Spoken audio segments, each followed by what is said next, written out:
This is Employability Skills, part of our special series on Employable U, presented by Employability and Graduate Success team. My name is Vicky George and I'm part of the Central Careers team here at Macquarie. First of all, we will start off with an acknowledgement of country. I acknowledge the traditional owners of the Macquarie University land, the Wallamadigal clan of the Darug Nation. We pay respects to the elders and knowledge holders who have and continue to share their wisdom and knowledge, nurturing and sustaining our environments, cultures and education.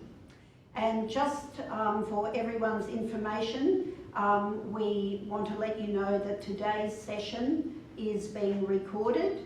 We do have a number of students joining us on Zoom. Unfortunately, students on Zoom will not be able to speak, but we would ask you to communicate with us via the chat function.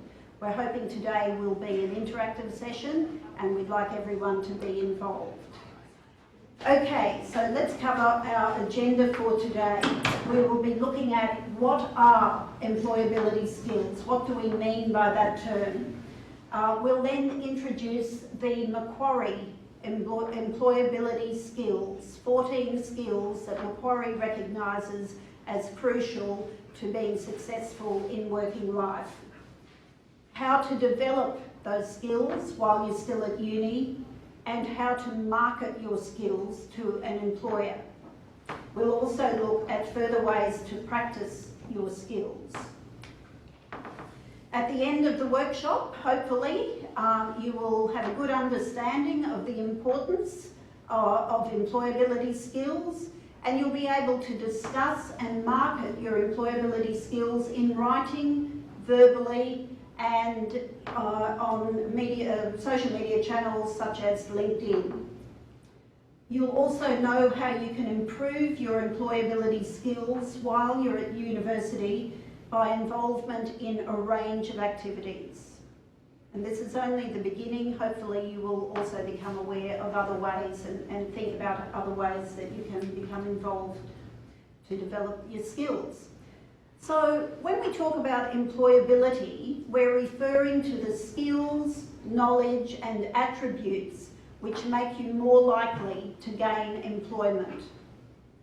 Employability skills, also sometimes called transferable skills, you may be familiar with that term, are the skills that you use in pretty much every job, no matter what the title or the job sector may be. Employability skills can mainly be learned or developed. Some people may have a natural tendency to be good at a particular skill. For example, an extrovert may find it easier to engage in verbal communication. Employability skills are not to be confused with personal attributes. Sometimes there's a bit of a blurring there. Personal attributes are qualities such as being hardworking, being very principled, being a reliable person. They, as such, are not really skills. Skills are more employability skills are referring to those skills that you've developed during your time at university, sometimes in your part-time job or in some of the extracurricular events that you may be involved in, also in activities such as sport. So now we would like you to have a look at the skills assessment worksheet that we handed out. You guys both got a copy of that? And put it in the chat. And for those of you who are with us online, we'd like you to just open the link that you can see on your screens and use these sheets as a guide to think about what are your top skills. There won't be time now to go through the sheets in great detail. We'd like you to fill them in and work on them in your own time after the session.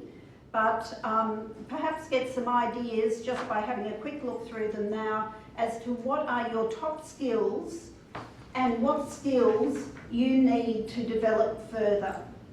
And we're basing that on the knowledge you have of the sector that you eventually want to go into and the skills that you know are going to be important in that sector.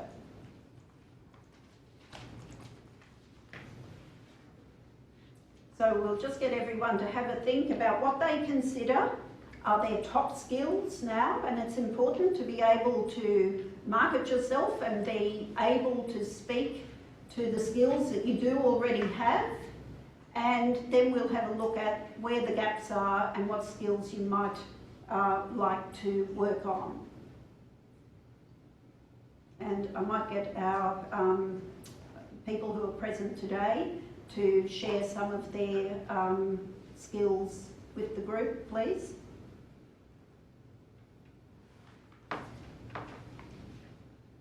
Would you like to start? One of you? I mean, I can start. Yes. What are your top skills currently? So I guess I'm very good at problem solving because my background lies in software engineering. Excellent. All about like figuring out problems and finding solutions for them. Yes. And looking at skills I still want to develop is probably in the area of oral presentations or like speaking publicly. Right. Because I haven't done that much in that area yet. Very good. So problem solving is your top skills, and being able to have oral presentation skills and public speaking is an area you'd like to develop.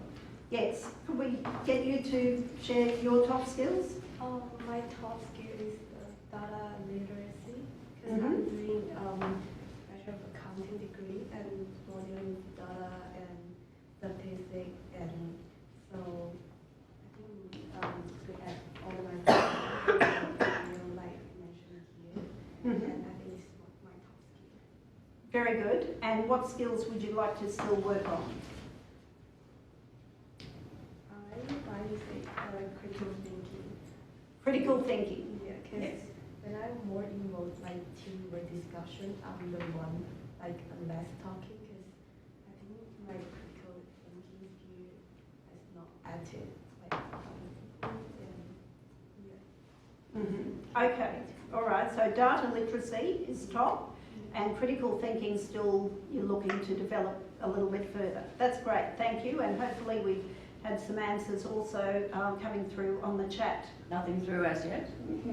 Okay, so let's now look at what Macquarie identifies as the top 14 skills that, by virtue of the fact that you're a student studying at this university, we expect that you will have developed by the time you graduate and move into working life. So the skills are communication, both verbal and written, and oral presentation as well comes into that. It also includes listening skills as well to be a good communicator. Critical thinking, as identified by you as an area that needs developing, and certainly something that you will develop as you go through your university studies. Leadership and influence, organisational skills, so the ability to self-manage, to meet deadlines, to get yourself organised, to work towards goals. Career development, always having the skills to know where you're heading and achieve steps along the way to your ultimate career goal. Data literacy, and the one below it, digital and information literacy, increasingly important, and as you identified, something that you're strong in, which is great, and needed by most employers to a greater or lesser degree in most workplaces today. Problem solving, also as identified by you, key in most professional roles. Teamwork goes without saying, the ability to be collaborative and work collaboratively. Self-awareness, and this is more about your awareness of your emotional intelligence as well. Global citizenship, increasingly important, and certainly something that for international students they already have in spades, just by virtue of the fact that they have sensitivity to another culture already. Creativity and innovation refers to that ability to be able to think outside the box, to come at problem solving from a different angle. Relationship management, being able to get along with others and have strong interpersonal skills. There's also an element of communication and self-awareness in your relationship management skills. And your growth and adaptive mindset. We hear from employers so often that something they really value in students is, or job applicants, is that ability to have a growth mindset, to be willing to develop and grow with the organisation, to have that can-do attitude and be willing to do extra training or whatever it takes to learn about what the organisation needs you to know. So that is something that is very valued by employers. I would also add to this list attention to detail and accuracy. This is something that comes into many of the other skills, such as problem solving, critical thinking, organisational skills. That ability to be accurate and to pay good attention to detail is also a skill worth developing and working on. And by virtue of the fact that you're studying at Macquarie University, you will have opportunity to develop all of these skills. Let's look now at one skill, and it's another exercise that we'd like your feedback on. Think about why an employer might need you to have this particular skill, you being a job applicant, and then think about how you could develop this skill now while you're at university. So if you like to just choose one of those 14 skills and think about why an employer might need you to have it, why it would be important in a particular workplace, and how you could develop it, or how any student could develop it while at university. We can keep it quite general. So we'll just give you half a minute to think about that, and then we'll get some feedback from you on that as well. For those of you who are joining us via Zoom, if you'd like to put your own ideas in this particular exercise into the chat, please.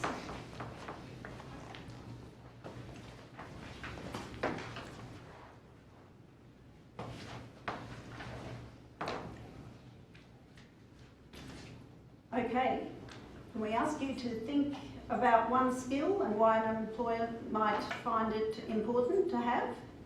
Would you like to start this time? Yeah, I think the most important skill is the communication skill. Mm-hmm. First, before you go into the company and you have to go through the interview, it's a important step to let the employee know how your communication goes through and whether you have fit in this company's culture. And Yes. after you go into the company, you have your communication skill with your teammate to doing the teamwork and communicate with your manager or your mentor, how you work in this company. And you also need to deal with the client's service and also give good communication skill to your client. Yes, So, yeah. absolutely. So that was about communication and how important it is. And how could you develop this skill at uni? At uni, the most important way I think is talk to your classmate when you're doing group work, and or talk to your tutor and to ask about your some question going through or something. And the other thing is join more society. Can develop your skill or join the executive member in the society and how to do the teamwork with other team members. Yes, very good. So join societies, speak to your tutors, keep those communication lines open, so that you feel relaxed and confident about communicating and you're building on that skill. That's great, thank you very much. So now we're just going to have a look at some scenarios that exist at uni and that you're all involved in, and think about what skills you could develop by virtue of your involvement in each of these activities. So can we get some ideas, please, as to what skills you can develop in terms of writing assignments? Yes? Organisational skills. Absolutely. Because you're managing your tasks so you can meet the deadline. Yes, so organisational skills are really important, meeting deadlines, and of course written communication is pretty vital there as well. What about study techniques? What skills are you developing or can you develop as you study? Potentially critical thinking. So if Yes. you're looking at different sources, Yes. you might start thinking Yes. otherwise about different topics. Absolutely, so critical thinking. Also, again, meeting deadlines, you know, preparing in time for exams or other study deadlines. How about group work? That's an easy one. Teamwork. Yes, absolutely. Teamwork, but what else might you develop in group work? Communication. Yes, communication, which is a part of teamwork. Problem solving. It's all relationship management. All of those things come into teamwork, into group work. Presentations. Yes, public speaking, that oral communication. Absolutely. What about, we've listed here some extracurricular activities and volunteering, such as being a member of a student society, sporting involvement, GLP, the Global Leadership Program, SRC, Student Representative Council, peer mentors, unit representatives, PAL, Peer Assisted Learning Program, and LEAP, the other Macquarie volunteering program. What sorts of skills might you develop? Try and think creatively about what other skills you might develop in being involved in any of those activities. I'm in the peer mentor program, and I'm doing this semester. I feel like it's really help you the leadership skill, because Yes. you're the person as a mentor and to help your mentee, the new student, and get to know the unit life and then unit the unit life. So it forces you to grow your leadership skill, and I think it's Yes, that's fantastic. Thank you. So, in the peer mentor program, leadership is a skill that is definitely being developed. Can anyone add any others to any of those activities and the skills you might be honing while involving in those activities? With GLP would be the global citizenship. Yep, as well as, global like, citizenship. networking as well. And networking for GLP, yes, very good. And of course, teamwork and communication come into pretty much all of those. Paid work as well is another area where you might develop skills, and we'll leave it to you to think about the skills that you might develop in your part-time or casual work roles. We'd now like to get my colleague Erica Schutz to take you through how you can market and develop your skills while you are at uni.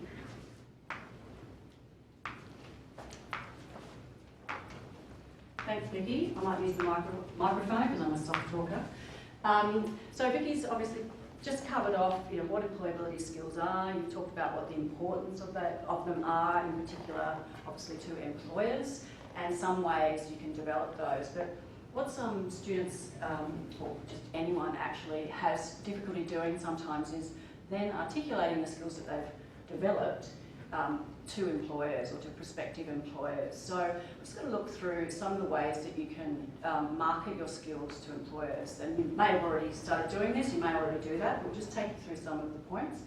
So essentially, once you've done your skills assessment, you've just established what the great skills that you already have are as you go through your degree or as you start applying for work. You know, write those down, do your skills assessment, but also think of some examples of where you've demonstrated those skills. So it's all well and good to put on your resume that you're an effective communicator, but think of some specific examples through all the experience that you have that you've demonstrated those particular skills. And then that's what you then write down on your resume, for example. Or if you're addressing selection criteria in an ad, applying for a job, you need to have those specific examples. So that's essentially you telling the employer the skills that you have in that written format. So I really encourage you to, if you've already got a resume, make sure that on there you have good examples of how you have demonstrated those skills.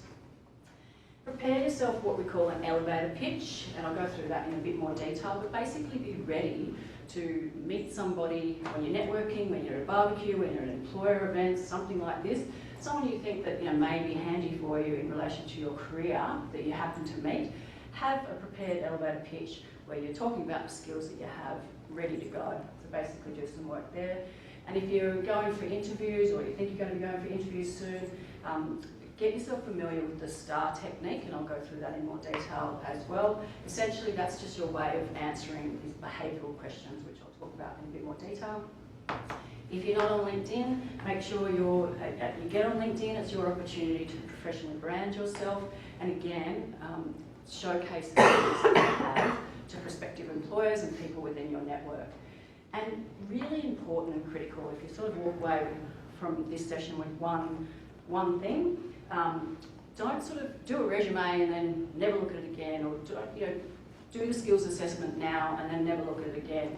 Make sure you're continually assessing your own skills. There might be things now that you identify that you aren't that good at and you might need to develop, but in 6 months to a year's time, you might have talked to your tutors, joined a student society, and you feel that your communication skills are really good now, so you want to articulate that when you're marketing yourself. So always review your skills, update your skills, and then update all these things so that you're keeping yourself current, essentially. And for someone like me who's been in the workforce for a very, very long time, I can sort of take my own advice, because if I do ever leave the university or looking for a job internally at the university, I don't want to sort of sift through all the things that I've done and then have to think about it. If I want to put my application in, if you're constantly identifying your skills, recording some examples down as you go along throughout your career, you're just going to be better placed. So just go through it in a little bit more detail, how you do these things. So in relation to highlighting your skills and marketing your skills to employers. So this is just a sample resume. So if you think about, as I said, your resume, there's a few sections of your resume that you can really draw out and articulate the skills that you have. So you've got, I thought that was a little zoomy thing. So you've got basically your career objective section at the top, or you might call it your professional summary, whatever you call that. Always make sure that you highlight 2 or 3 of the skills that you have, in particular as they relate to the job you're applying for. So again, review your resume all the time, tailor your resume and skills for the role that you're applying for.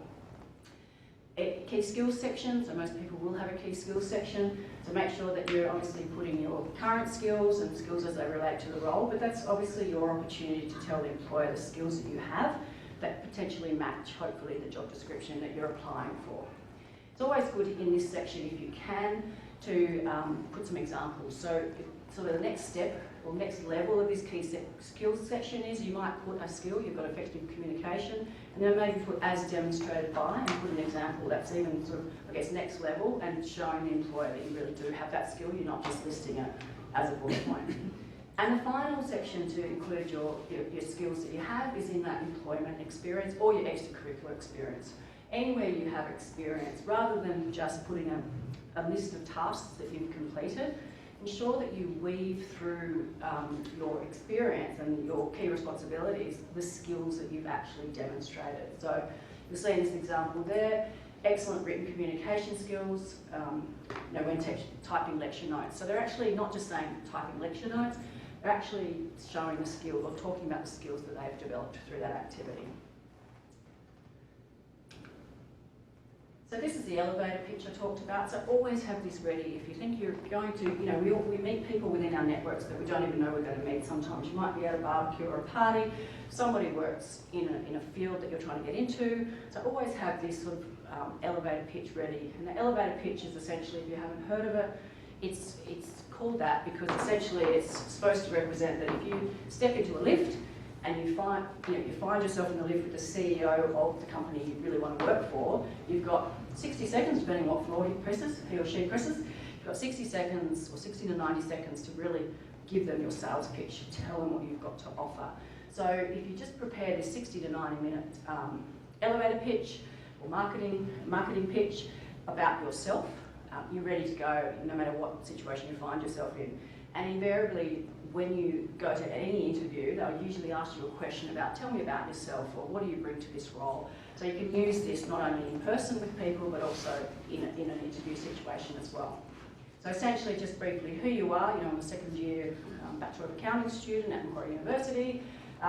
What your goals are, and try and align that to the audience. So obviously, if you're meeting the CEO of the company you want to work for, you know, I'm really keen on getting into a not-for-profit organisation. That's, you know, it's my passion. What are my unique selling points? So this is where you sell those skills, those employability skills that you've developed.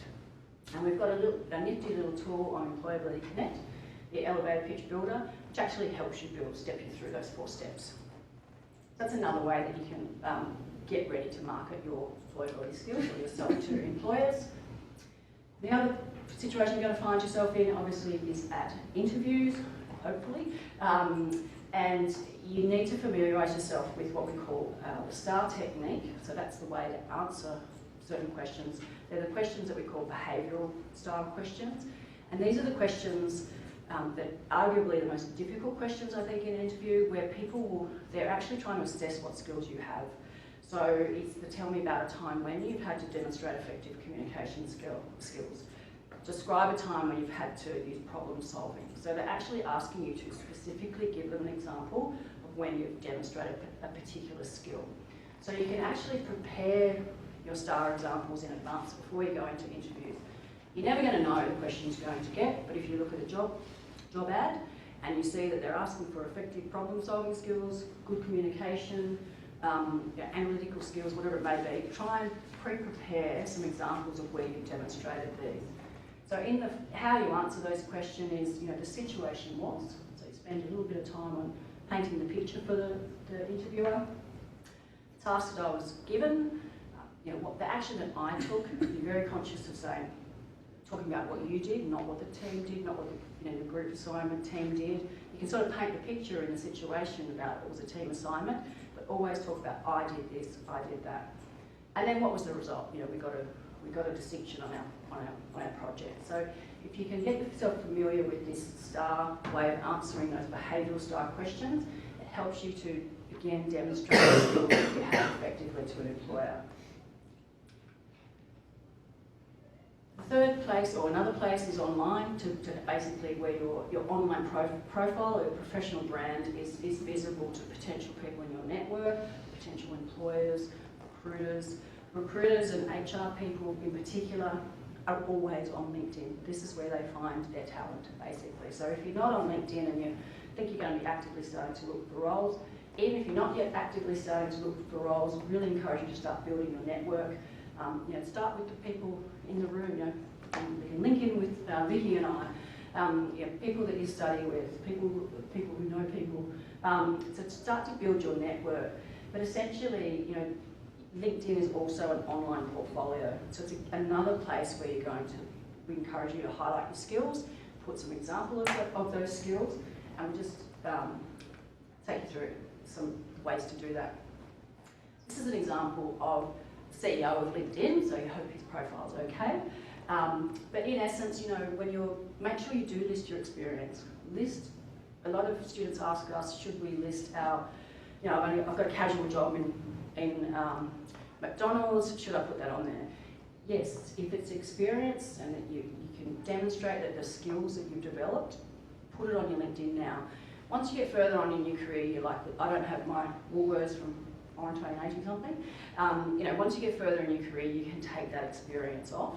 But for now, what you're trying to do is demonstrate that you have been developing those employability skills. So, you know, use logos if they're a well-known company. Set it out similar to your resume, but maybe not as much detail.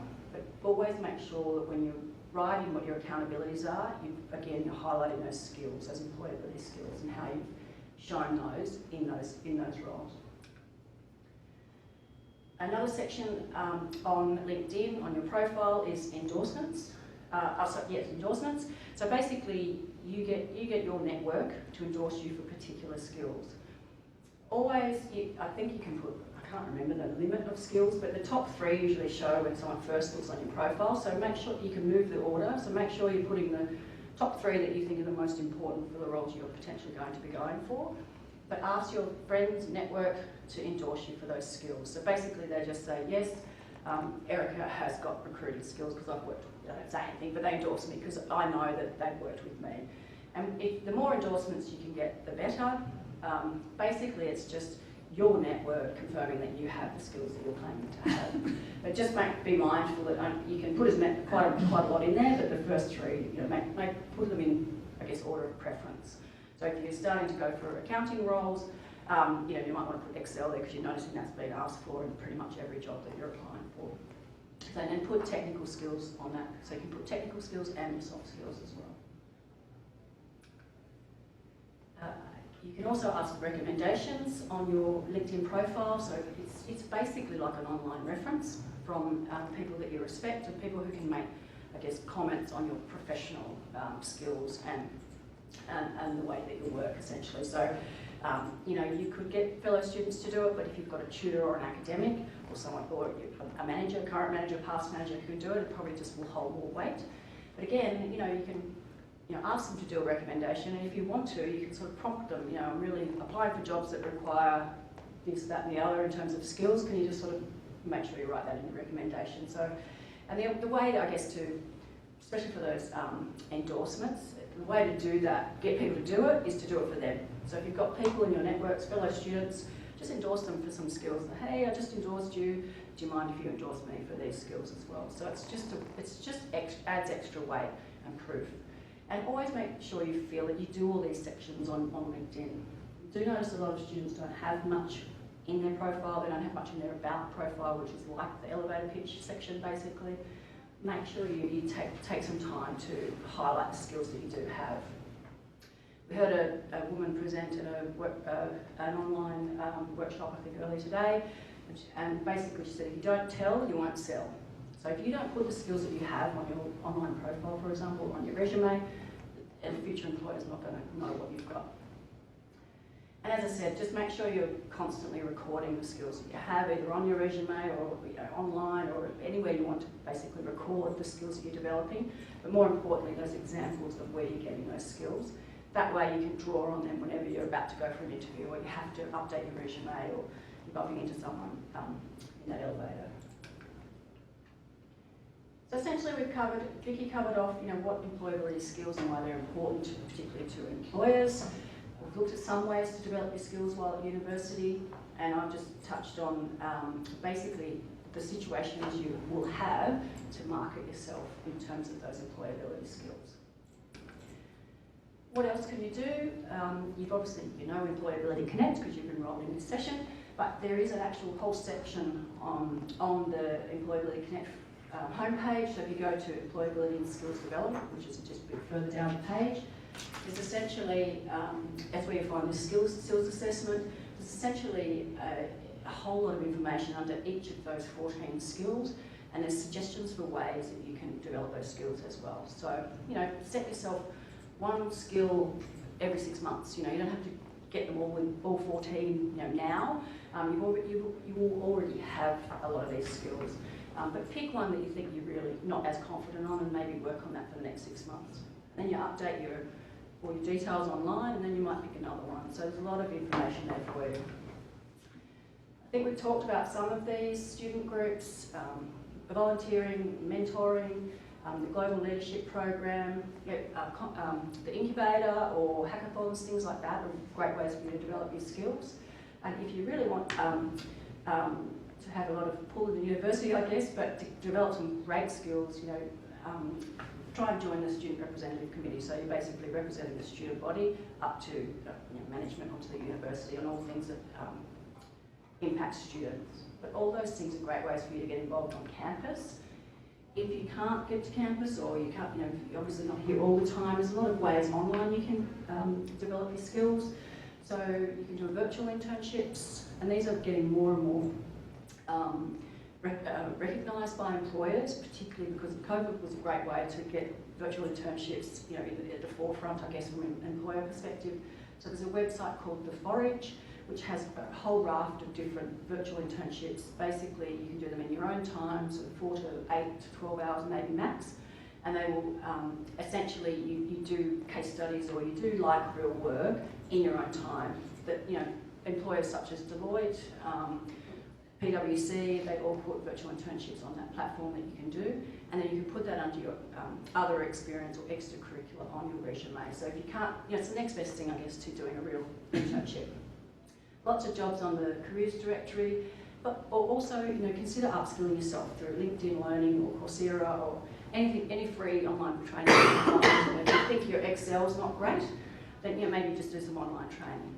Don't sort of sit and wait, I guess, for it to happen at university. If you think you've got some skills to develop, do some online training. It's usually not that onerous a task. So next steps, after today's workshop, most of you, you've got the link or you've actually got the skills assessment, take the time to actually complete the skills assessment. See where you're at now. As I said, maybe focus on one skill for the next 6 months, look at some ways you can develop that, and then work your way through that way. And just get involved, essentially, on campus or online to help yourself develop those skills.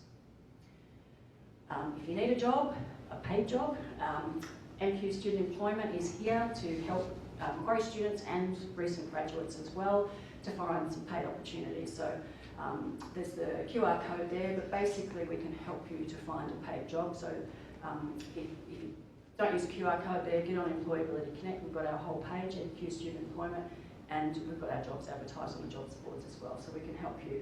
And join the Job Ready Club. That's basically becoming a part of our talent pool, so we can help you to find work.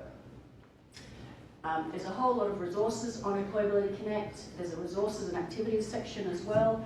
So anything, you've got an interview coming up and you want to find some resources on that and just sort of self-help and find the information yourself, check out the resources page. There's a whole lot of categorised resources on there that you can find as well. MyQ Career Zone is an app which is on Employability Connect and it has a whole lot of things online. CV 360 to review your resume online. Interview 360 where you can practice interviews, video interviews with yourself essentially and get online immediate feedback. So there's a whole lot of resources on there. You're obviously here for our Employable You feature presentation, but some of the upcoming events for Employable You, we have next Monday, Unit Experience, here in the library again. And you can see some of the things there. And come down to the pop-up stall, 2 to 4, Tuesdays and Thursdays during Employable You. We've got instant prizes that you can win, but also go into the draw to win some bigger prizes as well.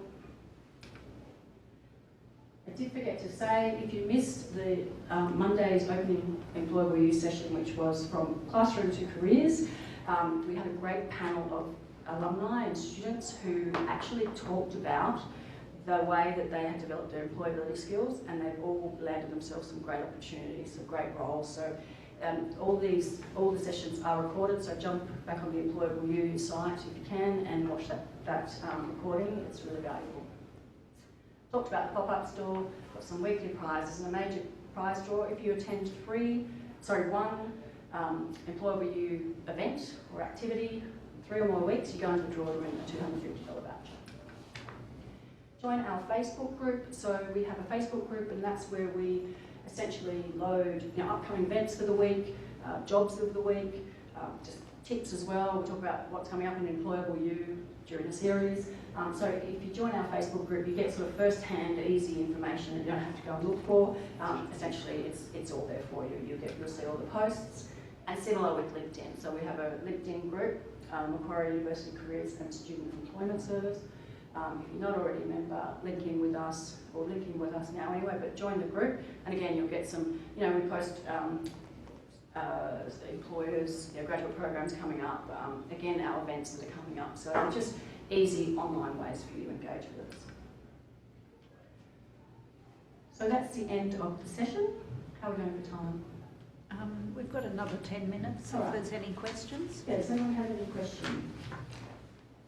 I'll just go back so that you can all scan the QR code and join our LinkedIn group.